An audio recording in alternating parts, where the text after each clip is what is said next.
speaker of the evening, Lloyd Smith.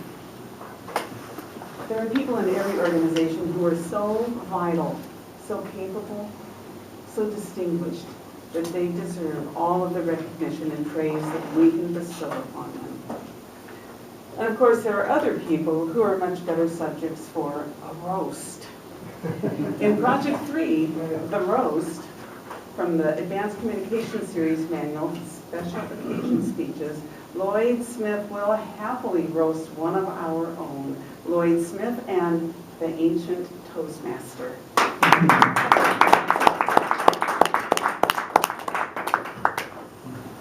It's my great pleasure to be here tonight to roast the Ancient Toastmaster, Jack Bevere. Jack's actually, seriously, a very important person in the history of this club. He was one of the charter members of this club.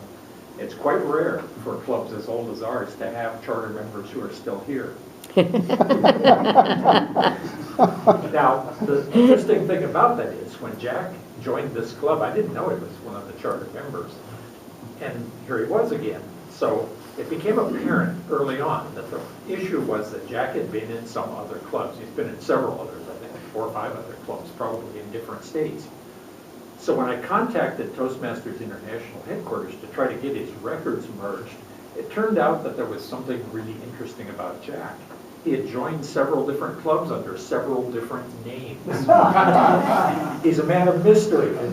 Now this suggests one of 2 things. Either Jack is, as the Ancient Toastmaster, becoming forgetful and can't remember his name when he signs up for new clubs, or he's deliberately taking on aliases for some reason.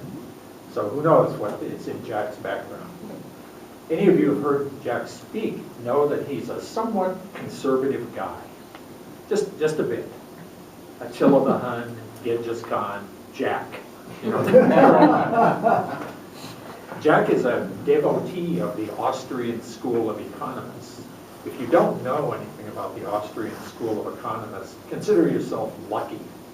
I really think, though, that the reason Jack reads those guys is because he has trouble sleeping, and that's the case with lots of old people. I guarantee if you open up one of those books, read about 5 minutes, and you'll be out like a light.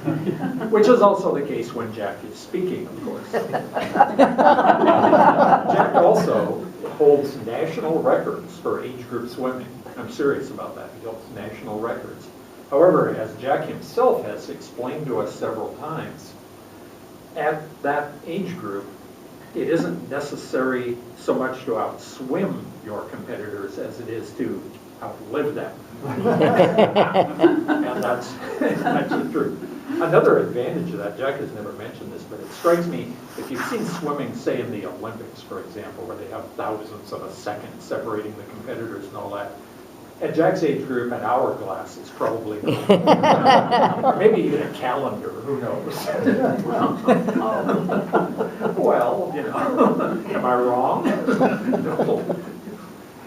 Jack, though, is one of those guys who keeps coming back and back and back. And there he is, he's still here, the Ancient Toastmaster. I have a strong sense that he will outlive most of us.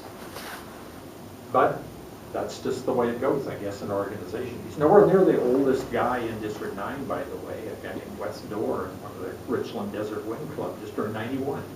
Wow. It just took him 50 short years to do his DTM, so who knows, there is hope for you, Jack. you may catch Wes someday. But it has been my pleasure, though, to roast Mr. Jack Bevere, the Ancient Toastmaster, one of the important guys in the history of this club. So thank you, Jack.